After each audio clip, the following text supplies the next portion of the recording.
पहलगाम दहशतवादी हल्ल्यात मृत्युमुखी पडलेल्या संतोष जगदाळे आणि कौस्तुभ गणबोटेंचं पार्थिव पुण्यात, शरद पवारांकडून शोकाकुल कुटुंबियांचं सांत्वन. जम्मू काश्मीरमध्ये अडकलेले पर्यटक विशेष विमानानं महाराष्ट्रात नागपूर, मुंबई, पुण्यासह आतापर्यंत 130 पर्यटक सुखरूप परतले. उपमुख्यमंत्री एकनाथ शिंदे यांच्या उपस्थितीत एअरलिफ्ट. पहलगाम हल्ल्यानंतर आता सर्वपक्षीयांची बैठक होणार. केंद्रीय गृहमंत्री अमित शहा आणि संरक्षण मंत्री राजनाथ सिंह यांच्या उपस्थितीत ही बैठक.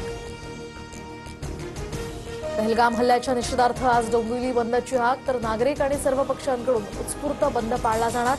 दहशतवादी हल्ल्यात डोंबिवलीतील 3घांचा मृत्यू, फडणवीसांकडून पार्थिवाचं अंत्यदर्शन. पहलगाम हल्ल्यातील मृतांच्या कुटुंबियांना राज्य सरकारकडून 5 लाख आणि जखमींना 50,000ची मदत मिळणार. मुख्यमंत्री फडणवीसांची घोषणा.